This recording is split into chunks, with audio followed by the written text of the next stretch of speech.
მიცვალებულებისთვის მზრუნველობა და მიცვალებულებთან დაკავშირებული სწავლებანი შემოიკრიფება ძირითადად ორ მთავარ დოგმატზე. ეს ორი მთავარი სწავლება არის პირველი, რომ ეკლესია ეს არის წმინდანთა სოციუმი და ამ ეკლესიაში ეს ეკლესია შედგება ცოცხლებისგან და მიცვალებულებისგან. აერთიანებს ეკლესია ცოცხლებსაც და მიცვალებულებსაც, ცოცხლებს და მიცვალებულების ერთთლიანობაა ქრისტეს ეკლესია. ამიტომ ჩვენ ცოცხლები ვლოცულობთ მიცვალებულებზე და მიცვალებულებიც ლოცულობენ ჩვენზე.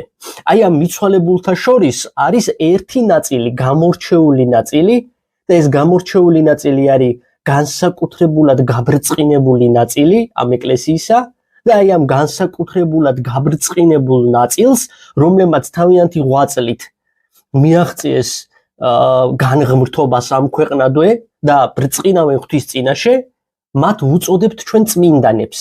და ისინიც წმინდანებიც და ყველა ცხონებული არის ამ ეკლესიის ნაწილი, ერთი სხეულის ნაწილი ვართ ყველანი, ამიტომაც ლოცულობენ წმინდანები ჩვენზე, გამუდმებით, იმიტომ რომ ერთი სხეულის ნაწილი ვართ.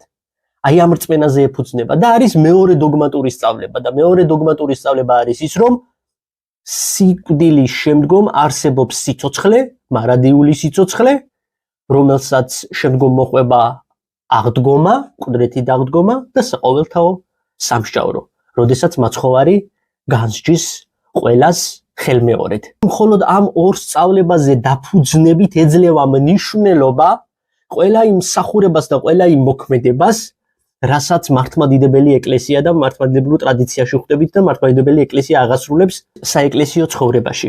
ეკლესია არ ლოცულობს იმათთვის, ვინც არ არიან ეკლესიის წევრნი. ეკლესია ლოცულობს მხოლოდ მისი შვილებისთვის, მისი ნაწილისთვის. ოღონდ ეს არ არის ეგოიზმი. რატო არ არის ეგოიზმი? იმიტომ რომ ყველა მოწოდებულია, რომ ამ ეკლესიის ნაწილი გახდეს. ყველა მოწოდებულია. ყველანი გავხდეთ ამ ეკლესიის ნაწილი, მაგრამ ზოგი ხდება, ზოგი არა. ანუ არჩევნამდე, გადაწყვეტილებამდე დაიყვანება. რა სახის მზრუნველობა შეგვიძლია გაუწიოთ ჩვენ მიცვალებულებს? ეს არის ორი სახის მზრუნველობა, კეთილი საქმეები და ლოცვებში მოხსენიება.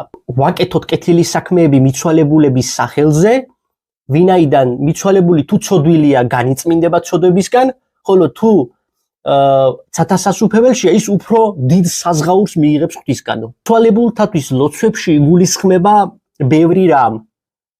წირვებზე მოხსენიება, პანაშვიდების გადახდა, მიცვალებულთა სახელზე აღსრულებული წირვა და ასევე პირადი ლოცვები, ფსალმუნების კითხვა, ფსკვნილზე მოხსენიება და ასე შემდეგ. ვინც სინანულით